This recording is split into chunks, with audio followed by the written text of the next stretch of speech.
Welcome to the Social Currency. I'm Tani, your resident AI nerd. And I'm Aurélie, your work from anywhere techie. We share real stories of connection, trust, and the relationships that shape our lives. Let's get started. Hello and welcome to the Social Currency. We're excited to be here today. We have a very special guest, Makiko Barrett. And Makiko, it's really funny because you've had me speak at a couple of your events and now the tables have turned and we have you speaking at our event or on our podcast. So welcome. Thank you. Thank you for having me. Yes, I get to be nervous this time instead of making you nervous. It's a little bit different, isn't it? Being on the other side. So Makiko, we met years ago. You're in the corporate travel space, and I think we met when I was back at Deem, an online booking tool, and you attended one of our events. You were a travel buyer. I think you're still a travel buyer, but this podcast isn't really about titles or jobs, but what we'd like to do is start with, who are you? Tell us your story and what makes you you. So I'm Makiko Barrett. I source and manage travel for SanDisk currently. On the side note, I am also the chairperson for GBTA Silicon Valley chapter. So my background, I am originally from Tokyo, Japan, but I was plucked out of Japan and my family moved to Houston, Texas when I was 10. So ever since then, I've been kind of back and forth between two countries. So I'm truly bilingual, bicultural, went through a lot of changes. And then also my passion is rescuing cats. So there's a little joke. I'm known as a crazy cat lady in Silicon Valley, in the travel community anyway. So I have too many cats. I'm not going to say how many because, I don't want to say, but a lot of people come to me from travel industry, even oh, I found a kitten. What do I do? Or I want to adopt one. Can you give me any advice? So besides travel, corporate travel, I talk a lot about cats. That's amazing. That.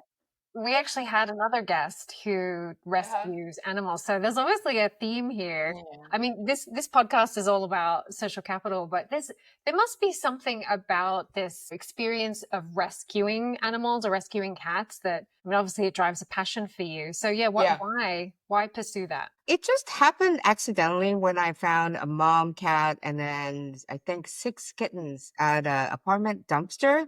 This is soon after I graduated from college. Until then, I was a total dog person. But, when you're busy, cats kind of fit in better. You don't have to walk the cats in the morning, right? So then I started, fostering kittens and that just it started from there. That's 30 years ago. So, but it just energizes me, helping the helpless animals, but also connecting people, helping people with cat advice, or I also did mentoring other fosters, did training sessions for the shelters. I just like to connect people, connect cats and help them in a way. You just described something amazing, Makiko, because this podcast is called The Social Currency. And we talk a lot about social capital, which is basically, building community, the ingredients that we use to build communities. That's to your point as well, Tani. We always tend to think it's about, human to human, but it's probably much bigger than that. You also said people reach out to me. I have that cat. You're the go-to lady. So in that context, how would you describe what we call social capital? To me, social capital is value you get from relationship that you have, either from your friends or from your network community, right? So, good thing is you can build your social capital by connecting with others, having a trusting relationship so that people come to you. Or also for me, the biggest example I can use is at work. When you're new, you don't know anybody. So I would say I have zero social capital. People don't know who you are. They don't know if they can trust you. So you start to build relationship by reaching out to people, meeting people, just have small casual conversations before any problem starts, right?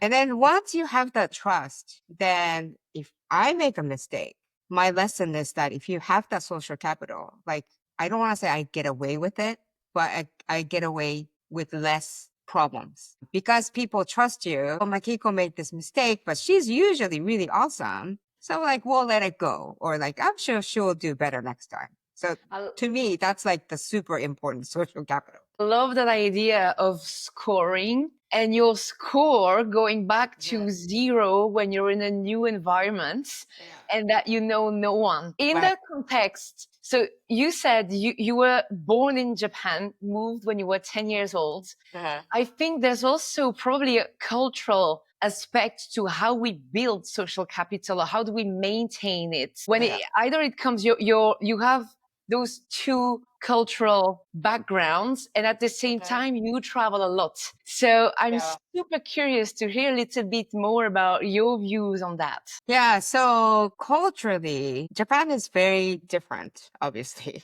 There are a lot of unwritten rules that people are not aware of, like business rules, etiquettes. Even the native Japanese people need to be sent to boot camps. So like every new graduates from college, they all start work in April. Like we have this cycle, like we have the hiring season.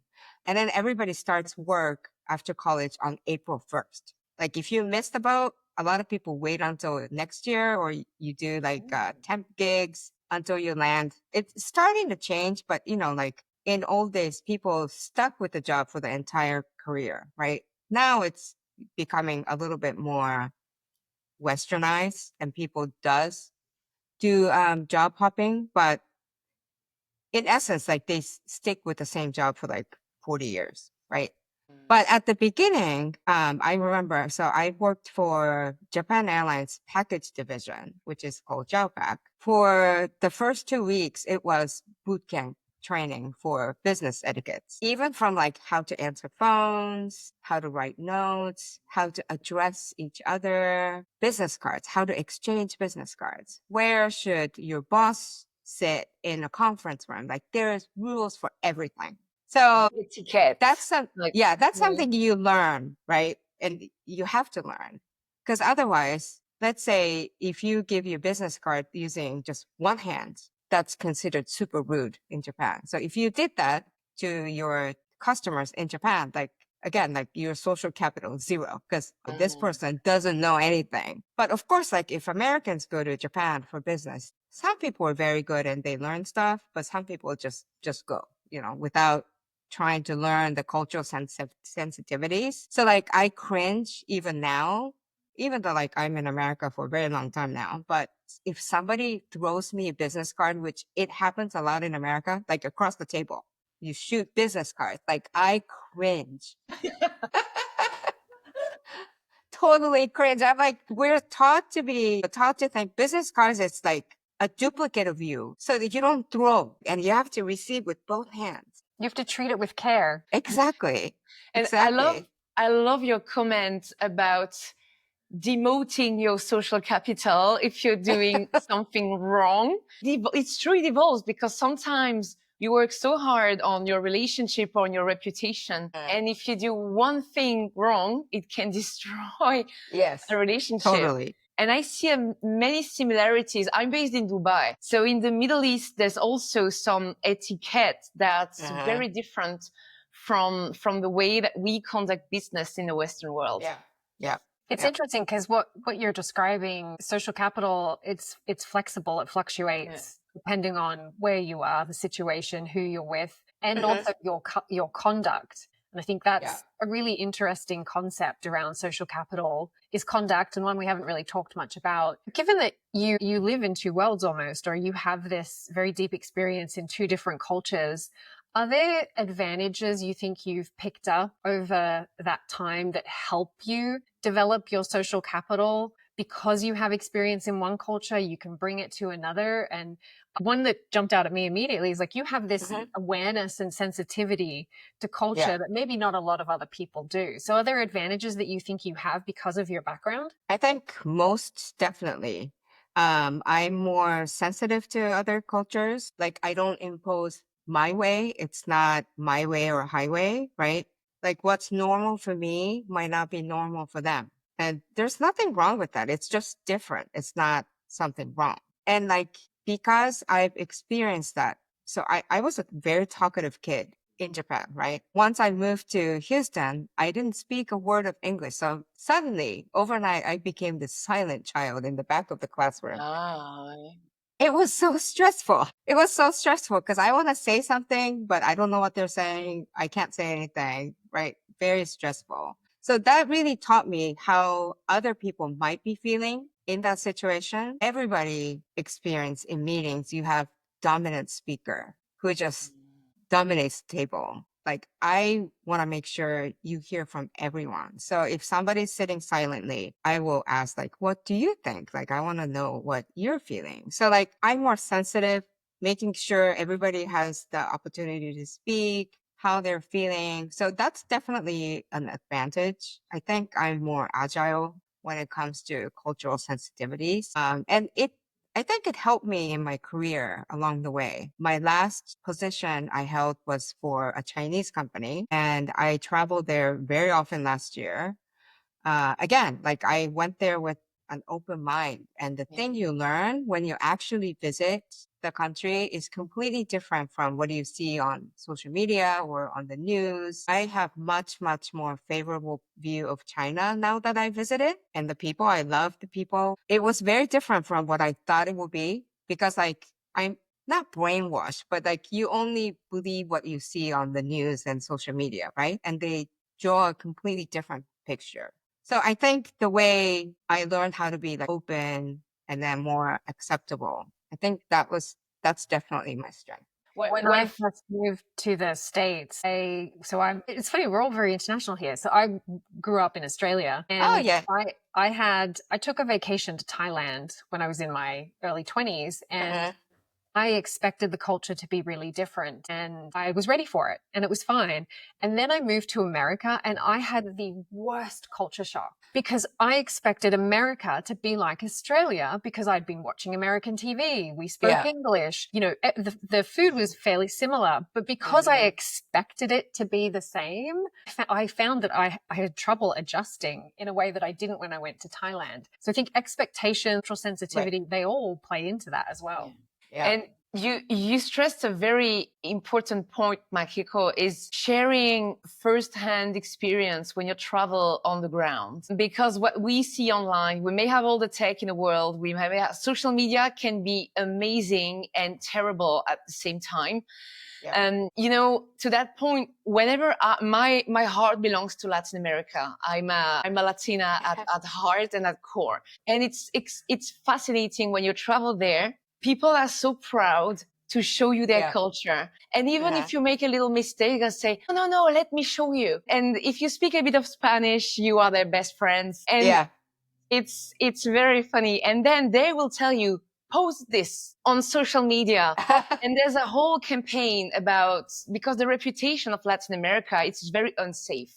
I cannot even count the number of times I've heard, are you traveling there on your own? But it's super unsafe. And my worst travel experiences have never been in Latin America. And they actually say, even on social, they have campaigns. The most dangerous things that can happen to you is you're going to fall in love with the country and you want to stay. And it always makes me laugh.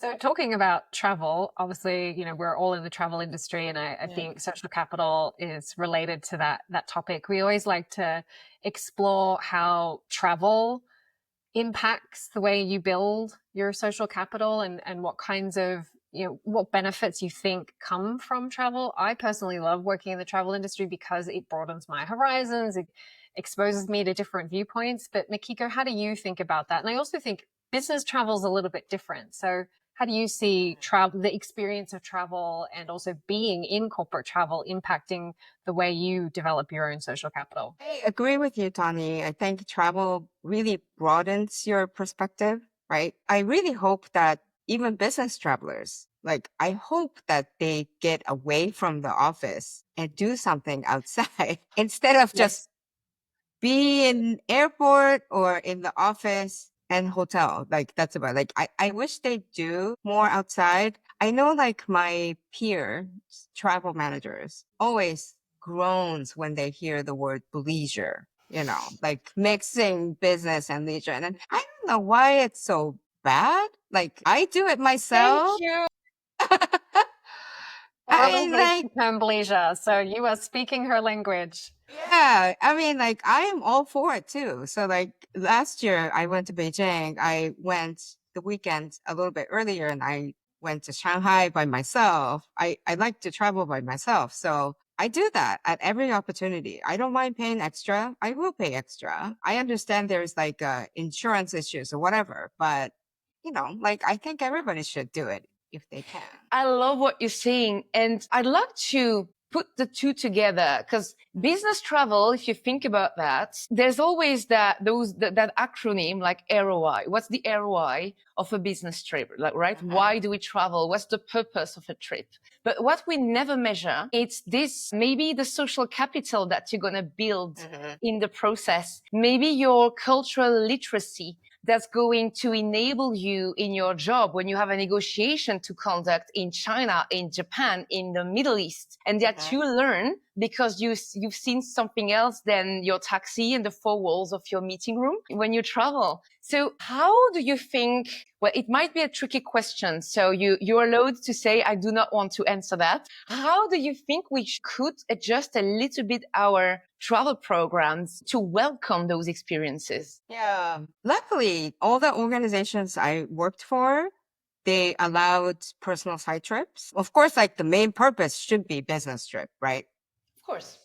But like it allows, like as long as you pay the extra that you incur. I've never had issues. Do we encourage it? Not really, but I think a lot of people, especially younger generation, always thinking, oh, so I have to go there. What can I do there? Or like, I have a friend 1 city away. How can I visit? Like, I feel like they think about that a lot more than like either my generation or even older generations who really stick by the rules. They're very compliant generation, I think.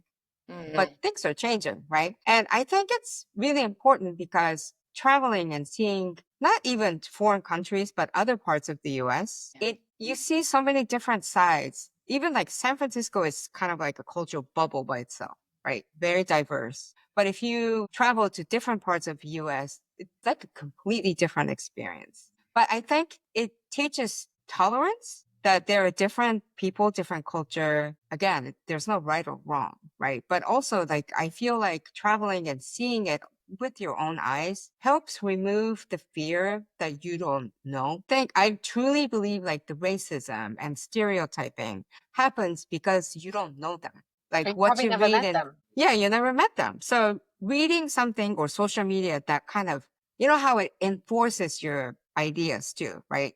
If you think of some negative thing and if you watch something, the algorithm works and your feed will be flooded with similar ideas. So it enforces your negative opinion on something. It's an echo chamber. Exactly. It's not neutral. It's never neutral, right? But I think when you get to see it, know people, make friends, then it really removes the fear. Well, now that you've mentioned algorithms, I have to ask you about artificial intelligence because I am the resident AI nerd on this podcast. And as you know, I love AI and I'm passionate about it. And I'm also an eternal optimist. So I hope that we will use AI as a force for good. But from your perspective and given how you're managing your travel program, how are you seeing AI impact you, your travelers, and, the travel experience as a whole? Now AI is so hot and then every software that I use has option to add AI, whether it comes free or yeah. So like for me, it sounds like cliche, but definitely like if I can remove repetitive tasks, transactional stuff over to AI, I can really spend my time on that requires creativity, and then strategy, right? Because like right now, and like I work for different companies, but like some companies are super email heavy, some companies are chat heavy, but both requires immediate attention in a way that you can be super busy all day, every day, answering those emails or chats. And at the end of the day, you get nothing done. I see that a lot. So like, this is where I want to have help of AI, either automation or who can answer those questions because it's getting cleverer and cleverer, right? So I would like to see it. Also, I think it helps with the lack of human resources for the jobs, I still don't know where the workers are. But like I hear about lack of travel agents, experienced people all retiring, leaving. So like travel agencies are eager to, I don't want to say replace them, but Maybe supplement. augment. Yeah, augment. It's like staff augmentation, right? With AI. So I think that'll help.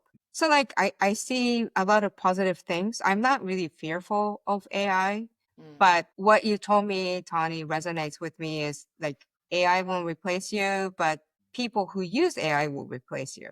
That really stuck with me. And I think it's so true. Yeah, I think you're thinking about it the right way, because AI will replace all of the repetitive tasks. And if you as a worker are just doing a lot of, I say, hunt and peck work, right? Answering emails or filling in spreadsheets or just doing things like cut and paste, then that's going away. So you should start to think about like, where can I add more value? So it sounds like you're already like, I want to hand those things off and I want to be more strategic and creative, which I think is the right mindset. Could also be like a travel companion to some extent. So Tani, you've mentioned how it can improve our traveler experience. I think those maybe AI be a classic automation. May it be having those tips, those cultural tips or those etiquette tips becoming very handy when you need them. Oh, I love it.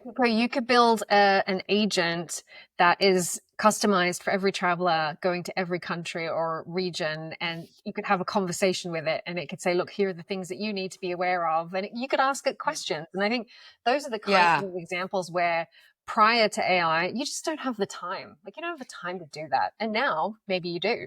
I could use it. I'm going to Central Asia for the first time in a few months, and I speak zero Russian, like 2 words. So, I would be a good guinea pig for that type of experience. Yeah. Instead of using the Translate app, you could probably use like ChatGPT. Also, like I like it because now I search things more on ChatGPT than Google, because it gives you the answer that you're looking for, right? Whereas if you do Google search, you get a bunch of documents, but gee, I have to read all these things to know what's going on, right? And then it's a good companion. Like if I have a problem that I'm stressed out, I don't want to talk to anyone because I don't want to sound unprofessional, I can ask ChatGPT, like, I'm going through this. What do you think? And it kind of like, you don't have to make an appointment with your therapist.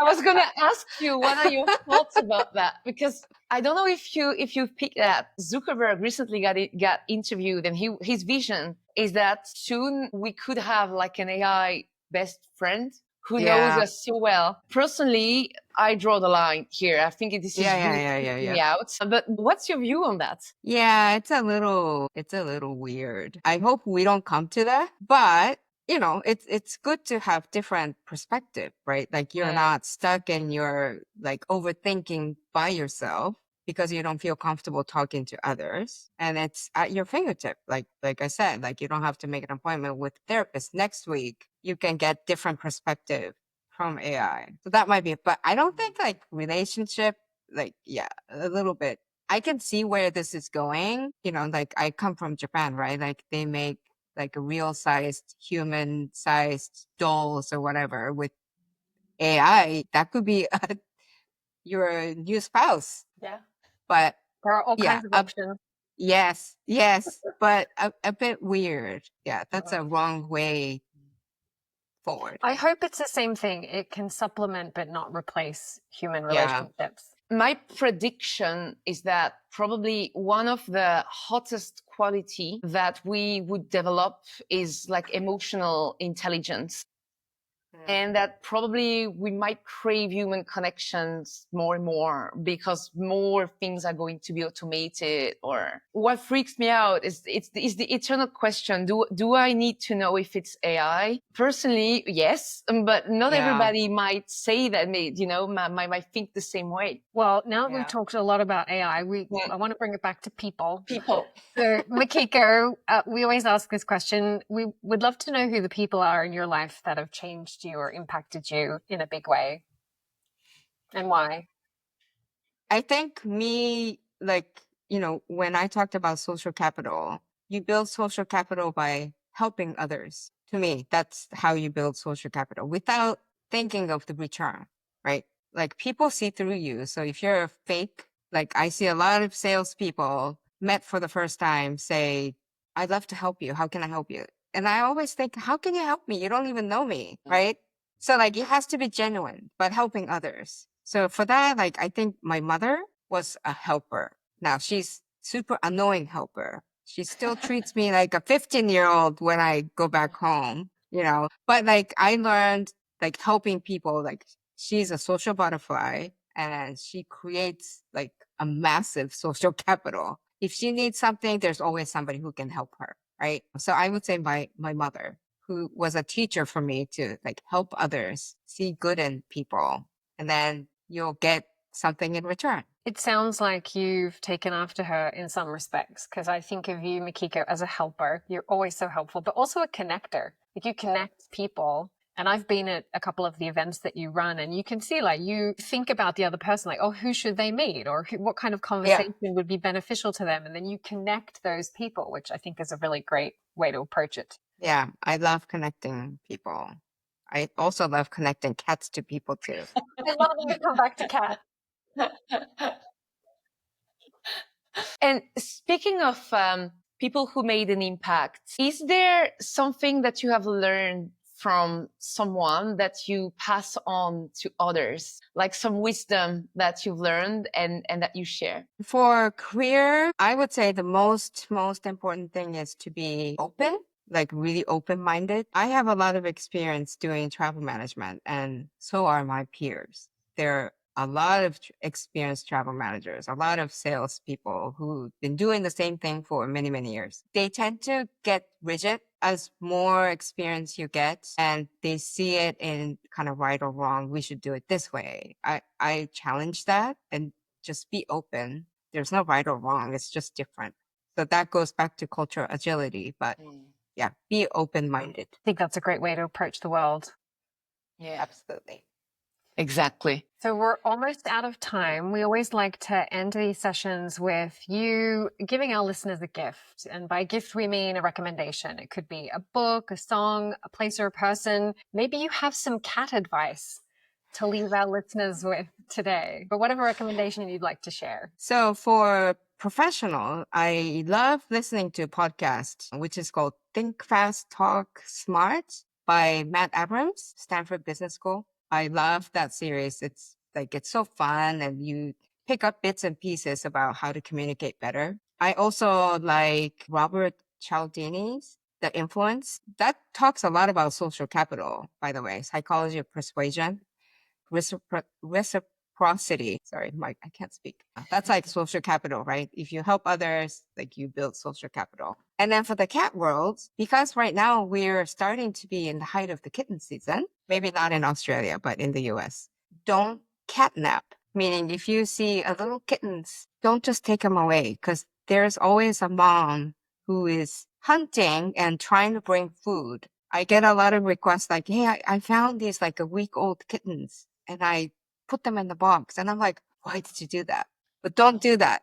You have to monitor, make sure if there's no mom, of course you have to help them. But a lot of times mom just left the kittens to hunt for food. So what should you do instead? Wait and see if mom shows up. And if mom wait shows and up, see. then do you take the whole brood, or do you just leave them as they are? I would say just leave them and then monitor for a few hours to see if the mom comes back. And after like 3-4 hours, if mom doesn't come back, probably something happened to the mom, right? Then you have to pick them up and bring them to the shelter. But yeah, don't just take them. Like we've seen a lot of cases like that. I love that you call it catnap. Yeah. So no catnapping. No catnapping. Great tip. Awesome. Well, thank you, Makiko. This was an amazing conversation. Really enjoyed it. I learned a lot and really appreciate you being here with us today. Yeah, thank you for having me. Thank you. Thanks for listening to The Social Currency. Find out more about today's guest in the show notes. If this story resonated with you, share it with your people, subscribe, and leave a review. And most importantly, reach out to someone who made a difference in your life. Because this is how we grow our social capital. Until next time.